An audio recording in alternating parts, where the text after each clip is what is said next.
마태복음을 기록한 마태라는 제자는 예수님이 자신을 만나 주신 일을 분명히 기억합니다. 마태복음 9장 9절로 13절의 말씀을 보면 당시 이 세관에 앉아서 세관의 업무를 보고 있던 마태를 예수님이 부르셨죠. 그리고 그때 하신 말씀을 마태는 분명히 기억하고 이를 마태복음 말씀에 기록했습니다. 우리 9장 12절로 13절의 말씀을 함께 읽어보겠습니다. 시작. 예수께서 들으시고 이르시되 건강한 자에게는 의사가 쓸데없고 병든 자에게라야 쓸데있느니라. 너희는 가서 내가 긍휼을 원하고 제사를 원하지 아니하노라 하신 뜻이 무엇인지 배우라. 나는 의인을 부르러 온 것이 아니요 죄인을 부르러 왔노라 하시니라. 아멘. 당시 마태는 소위 매국노라고 불려지는 업무들을 감당하고 있었죠. 그러하기에 마태의 인생에 있어서 예수님이 자신을 찾아올 것이라고는 사실 상상조차 하지 못했죠. 그런 자신에게 예수님이 찾아오셔서 또 자신을 찾아오신 예수님을 향하여서 말하는 다른 이들을 향하여서 예수님은 의인을 부르러 온 것이 아니고 죄인을 부르러 왔노라고 말씀하시는 장면을 마태는 또렷이 기억하고 있는 것이죠. 그런데 자신을 부른 일과는 달리 다른 제자들을 부르신 일에 대해서는 많은 기록들을 기록하고 있지 않은 것을 보게 됩니다. 그나마 12제자 중 베드로를 포함한 몇몇 제자들에 대해서는 마태복음 4장에서 이렇게 말씀하고 있습니다. 우리 4장 18절로 22절까지의 말씀을 같이 보겠습니다. 시작. 갈릴리 해변에 다니시다가 두 형제 곧 베드로라 하는 시몬과 그의 형제 안드레가 바다에 금을 던지는 것을 보시니 그들은 어부라. 말씀하시되 나를 따라오라. 내가 너희를 사람을 낚는 어부가 되게 하리라 하시니 그들이 곧 그물을 버려두고 예수를 따르니라. 거기서 더 가시다가 다른 두 형제 곧 세베대의 아들 야고보와 그의 형제 요한이 그의 아버지 세베대와 함께 배에서 그물 깁는 것을 보시고 부르시니 그들이 곧 배와 아버지를 버려두고 예수를 따르니라. 아멘. 마태복음 뒤에 나오는 마가복음에도 마태복음과 거의 동일하게 이야기하는 것을 보게 됩니다. 제자들이나 초대교회 사람들은 베드로와 요한과 야고보와 안드레 이렇게 네 명이 모두 갈릴리에서 예수님을 만나서 제자가 되었다라고 기록합니다. 그런데 요한은 다른 복음서의 말씀과는 달리 이 갈릴리 바닷가 이전에 예수님과 베드로와의 만남이 있었다라는 점을 기록하고 있는 것을 보게 됩니다.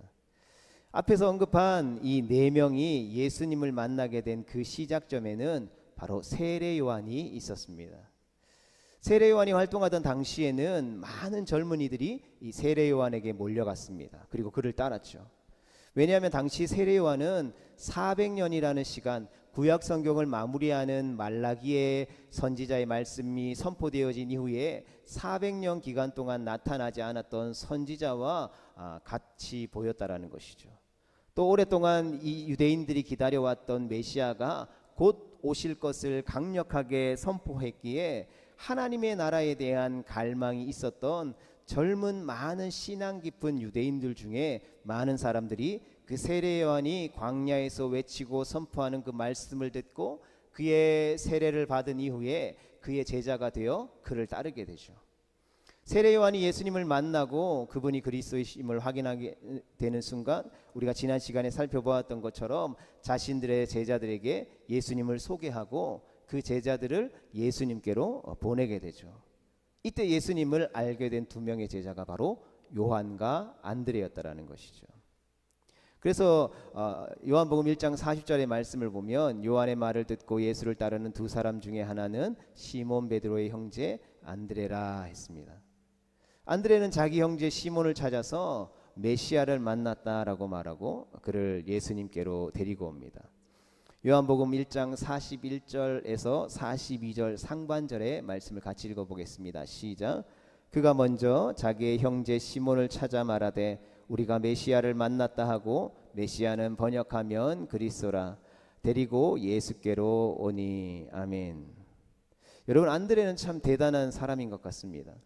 예수님을 만나자마자 예수님께로 그의 형제를 전도해서 데리고 왔는데, 그 전도해서 데리고 온 사람이 뭐 그냥 보통 사람을 데리고 온 게 아니라 교회사에서 성경에 있어서 대단히 거물을 전도해 온 것이죠. 예수님은 안드레가 데리고 온 베드로를 보고 이렇게 말씀하죠. 42절 하반절의 말씀입니다. 같이 보겠습니다. 시작. 예수께서 보시고 이르시되 내가 요한의 아들 시몬이니 장차 게바라 하리니 하시니라. 게바는 번역하면 베드로라. 아멘. 표현이 참 재미있는 것은 시몬에게 베드로라는 이름을 만나자마자 바로 준 것이 아니라 앞으로 그렇게 베드로라고 하는 이름을 주겠다라고 말씀하고 계시다라는 것이죠. 베드로가 그의 이름을 정식으로 갖게 된 것은 마태복음 16장 16절에 기록된 대로 주는 그리스도시요 살아계신 하나님의 아들이십니다라는 고백을 한 이후지만, 예수님은 이미 처음 베드로를 만났던 그 순간 그가 그런 고백을 할 것을 아셨을 것입니다. 그래서 예수님은 분명히 먼 미래였지만 그 미래를 보면서 베드로와의 만남을 반가워했을 것이죠. 그러나 그날을 베드로는 깊이 인식하지 못한 것 같습니다. 안드레가 분명 내가 메시아를 만났어, 메시아를 우리가 보러 가자라고 베드로를 전도했죠. 그랬음에도 불구하고 예수님을 처음부터 메시아로 믿고 따른 것 같지는 않다라는 것이죠. 그저 세례 요한을 대체할 새로운 스승을 소개받는 그런 날로 여겨졌다라는 것이죠. 다른 복음서의 말씀과는 달리 요한복음의 말씀을 보면 확실히 베드로가 예수님을 처음 만난 것은 바닷가가 아니라 안드레를 통해 알게 된 것이 먼저라는 것을 알 수 있습니다. 그렇다면 동일하게 예수님을 만났던 그러한 사건을 기록하고 있음에도 불구하고 왜 요한복음과 다른 복음서의 말씀의 내용이 차이가 날까요? 그것은 요한은 자신이 세례 요한의 제자로서 예수님을 처음 만난 날을 기억하며 그때 이미 인생에 커다란 결심이 일어났기 때문입니다. 그래서 그때가 자신이 예수님의 제자가 된 날이라고 여기고 그때 있었던 일들을 자세하게 기억하고 있었던 것이죠. 그러나 다른 복음서들이 갈릴리 바닷가를 중요하게 말한 것도 그 나름의 이유가 있는 것이죠. 왜냐하면 갈릴리 바닷가 사건의 주인공은 사도 요한이 아니라 베드로였기 때문입니다. 베드로는 안드레를 통해서 예수님을 소개받았고 그를 따라다니며 말씀을 듣고 기적도 보았습니다. 그러나 그는 가족들을 부양하기 위해서 물고기를 잡아야 하는 어부라는 직업이 바뀐 것은 아니었다라는 것이죠. 그래서 예수님이 공생의 사역을 시작하던 사역의 초기에는 예수님을 따라다니면서 말씀을 듣기도 했지만 때로는 집으로 돌아가서 가족들을 돌보는 일도 병행했었다라는 것이죠. 그러던 어느 날의 일이 누가복음 5장에 자세히 기록되어져 있는 것을 보게 됩니다. 아마도 베드로는 그날도 예수님을 따라다니면서 말씀을 듣다가 집에 와서 보니까 여러 가지 일이 생긴 것 같습니다. 집에서 일어날 수 있는 상황이 무엇이겠습니까? 집에는 부양해야 할 가족들이 있었고 당시 유대인의 남자라면 그 가족들을 위해서 수고하는 일을 해야 했던 것이죠. 물고기를 잡아서 돈을 벌어서 가족들을 부양해야 하는 생업의 상황이 그에게 주어지게 되었다라는 것이죠. 그래서 밤에 베드로는 형제 안드레와 요한과 야고보와 같이 4명이서 고기를 잡기 위해 갈릴리 호숫가에서 그물을 던졌습니다. 인생을 살아가다 보면 이런 날 저런 날이 있긴 하지만 그날따라 참 고기가 잡히지 않았던 것 같습니다. 그렇게 밤새 가족을 부양해야 하는 생업의 현장의 문제 앞에서 물고기를 잡기 위해서 소위 말해서 돈을 벌기 위해서 막 몸부림을 쳤지만 허탕을 친 뒤 그의 몸과 마음은 지칠 대로 지쳐 있었을 것입니다. 결국 해가 뜨고 아침에 해변에서 그물을 정리하고 있었죠. 피곤하고 되는 일도 없고 짜증도 밀려왔을 것입니다. 그런 와중에 그 주변에서 사람들의 시끄러운 소리가 들려서 돌아보니 많은 사람들이 예수님과 함께 몰려들어서 말씀을 들으려 하는 것이 그의 눈에 보였습니다. 예수님은 사람이 너무 많아서 바다 쪽으로 오셔서 시몬의 배에 올라타게 됩니다. 그리고 이렇게 말씀하시죠. 누가복음 5장 3절 같이 보겠습니다. 시작. 예수께서 한 배에 오르시니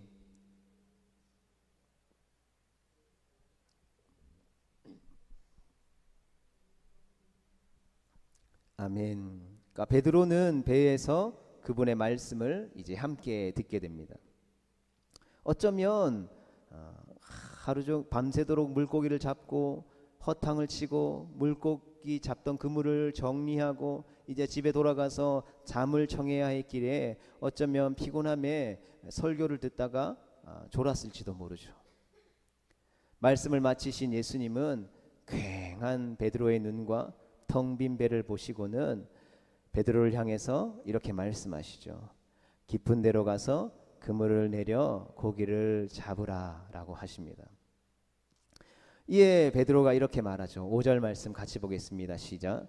시몬이 대답하여 이르되 선생님 우리들이 밤이 새도록 수고하였으되 잡은 것은 없지만은 말씀에 의지하여 내가 그물을 내리리이다 하고 아멘. 베드로가 예수님을 누구라고 부릅니까? 선생님이라고 불렀습니다. 그는 안드레에게 내가 메시아를 만났어, 그리스도를 만났어, 우리를 구원할 구원자를 만났어 라는 말과 함께 예수님을 소개받았지만 지금 그의 입에서 예수님은 아직까지 메시아 그리스도가 아니었다라는 것이죠. 그의 삶의 진정한 주인이 아니었다라는 것입니다. 이 갈릴리에서 만남 전까지 베드로가 주님을 대하는 태도가 바로 이 한 단어 선생님이라는 표현에 담겨져 있었다라는 것이죠. 갈릴리에서 나사렛은 그리 멀지 않습니다. 갈릴리 호수가 이렇게 세로 모양으로 이렇게 호수가 되어 있는데 나사렛은 그 갈릴리 호수 꼭대기에서 조금 떨어진 도시였습니다. 요한과 여보고는 예수님의 친척이기도 했습니다. 그래서 베드로는 예수님이 그의 아버지 요셉에게 목수일을 배워왔다라는 것을 알고 있었습니다. 바로 예수님에 대한 육신적인 시선이었죠. 그러나 그와 반대로 자신은 업으로 일했습니다. 자신이 밤새도록 물고기를 잡으려 했지만 허탕을 친 자기의 잔뼈가 굵은 그 바닷가에서 목수이기의 어부에 대해서 아는 것이 없어 보이는 이 말씀을 들었을 때에 베드로는 어쩌면 잠시 생각에 잠길지도 모르겠습니다. 어부에 대해서 아는 것이 없어 보이는 목수인 예수라는 선생님이 나에게 이 물고기 잡는 것을 가르치다니. 그러나 베드로는 내 생각과 경험을 내려놓고 그러나 말씀대로 해보기로 하죠. 그것은 예수님의 말씀이 합리적이었거나 예수님의 말씀이 너무나도 합당한 말씀이었기 때문이 아니라 그 말씀이 하나님의 나라에 대해서 선포하시는 예수님이 하셨던 것이기 때문이었습니다. 비록 다 씻어두고 정리해둔 그물이지만 그는 다시금 깊은 곳으로 가 그물을 던졌습니다. 기대감은 없었지만 그렇게 크게 기대하지도 않았다라는 것이죠. 그런데 그물을 던진 후에 다시 끌어올리는 순간 어떤 일이 벌어지게 됩니까? 그물을 올릴 수 없어서 옆배의 요한과 야고보를 불러서 나를 좀 도와달라고 할 정도였다라는 것이죠. 그리고 거의 찢어질 듯한 그물 속에 가득 잡혀있는 물고기를 건져 올리게 됩니다. 밤새 한 마리도 건지지 못했던 물고기를 그물이 찢어질 듯 잡았을 때에 베드로의 기분이 어땠을까요? 너무나도 기분이 좋았을 것입니다. 어쩌면 인생의 고달픈 문제가 한 방에 해결된 것 같았습니다. 자신뿐만 아니라 그 장면을 보고 있었던 주변의 모든 사람들이 함께 기뻐하는 순간이었다라는 것이죠. 여러분, 베드로의 그러한 상황 속에 베드로의 눈에 예수님의 모습이 보였습니다. 자신이 선생님이라고 부른 그의 웃는 모습을 보게 되지 않았을까요? 그리고 메시아를 선생님으로 따르는 제자라고 하면서도 이렇게 물고기를 잡아야 하는 자신의 삶의 모습이 겹쳐 보였을 것입니다. 그는 그의 배에 가득하게 된 물고기가 아니라 육신의 눈이 다시 영적인 눈으로 바뀌어지게 되고 아무것도 가진 것 없는 텅 빈 자신을 발견하게 되죠. 베드로는 구약이 약속한 그리스도를 기다리면서 로마의 압제가 끝나고 하나님의 나라가 올 것이다라고 굳게 믿고 있었죠. 그러던 중 세례 요한을 알게 되었고 가까운 친구들과 멀리까지 가서 그의 가르침을 들었습니다. 하지만 그에게는 여전히 책임져야 할 가족이 있었다라는 것이죠. 여전히 해야 할 직업이 있었다라는 것입니다. 하나님이 민족에게 주신 약속과 소망을 찾는 일에 자신의 인생 모든 것을 쏟아부을 수는 없었다라는 것이죠. 그는 이상과 현실 사이에서 균형을 맞추려고 애썼고 그래서 어부로서의 직업을 가지고 가정을 부양하려 밤을 새며 물고기를 잡던 일이 처음이 아니었기 때문입니다. 그는 주어진 현실의 삶을 어쩌면 잘 버티고 있다라고 여겼을지도 모릅니다. 그러나 오늘 밤새도록 물고기를 잡지 못한 자신에게 말씀하시는 예수님의 말씀대로 행했을 때에 자신이 한 마리도 잡지 못했던 그 물고기가 가득 잡히는 그러한 상황을 경험하면서 오늘 자신이 이상과 현실 사이에서 얼마나 무능한지를 발견하고 느끼게 되었다라는 것이죠. 무기력하게 밤을 보내고 한숨 쉬며 그물을 씻던 그 시간이 방금 전이었는데 물고기가 갑자기 많아지자 금세 마음이 풍성해지는 자신이 어쩌면 너무나도 보잘것없이 느껴지는지도 모르겠습니다. 그래서일까요? 물고기를 많이 잡았다라는 기쁨도 잠시 베드로는 그런 자신을 견디지 못하고 예수님 앞에 무릎을 꿇게 되죠. 그리고 누가복음 5장 8절의 말씀을 통해 이렇게 고백합니다. 같이 읽어보겠습니다. 시작. 시몬 베드로가 이를 보고 예수의 무릎 아래 엎드려 이르되 주여 나를 떠나소서 나는 죄인으로소이다 하니 아멘. 물고기를 잡게 해주신 예수님 앞에 그는 감사해야 했음에도 불구하고 그는 예수님께 감사해야 하지 못했습니다. 그것보다도 자신이 얼마나 보잘것 없는지를 발견하고 자신은 더 이상 예수님의 제자로서 살아갈 수 없다라는 것을 고백하게 되죠. 그동안 하나님을 믿고 하나님의 나라를 위해 무엇인가를 해보려고 몸부림쳤지만 실제로는 인생에 먹고 사는 문제 앞에 자신이 얼마나 얽매여 있었는지를 깨닫고 베드로는 이렇게 고백할 수밖에 없었다라는 것이죠. 그러나 그런 베드로를 향해 예수님은 이렇게 말씀하고 계십니다. 같이 읽어보겠습니다. 시작. 세베대의 아들로서 시몬의 동업자인 야고보와 요한도 놀랐습니다.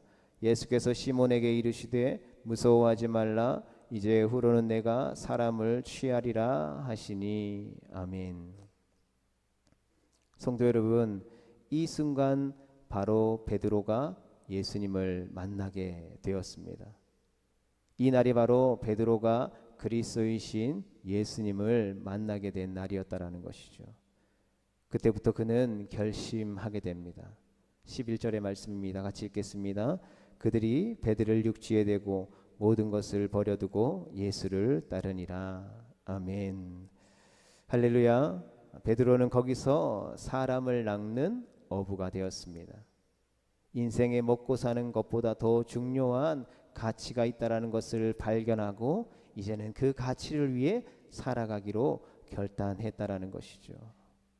사랑하는 성도 여러분, 예수님을 만난 이후에 베드로의 결심은 정말 대단했습니다. 그는 모든 일에 예수님과 함께 했으며 이후 언제나 강한 믿음의 모습을 보여주었습니다. 바라기는 우리에게 베드로와 같은 예수님과의 만남의 축복이 있게 되기를 축복합니다. 예수님과의 만남의 축복이 있기를 간절히 사모할 수 있는 우리 모두가 되어질 수 있기를 주님의 이름으로 축복합니다. 그래서 오늘 우리에게 말씀하시는 베드로에게 찾아와 말씀하셨던 그 예수님이 다시금 우리에게 찾아와 말씀하실 때에 그 주님의 음성 앞에, 그 주님의 말씀 앞에 우리의 마음의 문을 활짝 열고 주님을 맞이하며 주님과 더불어 먹고 마심으로 말미암아 주님의 말씀이 우리의 삶 가운데 역사하는 놀라운 은혜를 경험할 수 있게 되기를 주님의 이름으로 축복합니다. 그래서 언제나 모든 일에 예수님과 함께 동행하는 믿음의 백성 되어질 수 있기를 주님의 이름으로 축복합니다.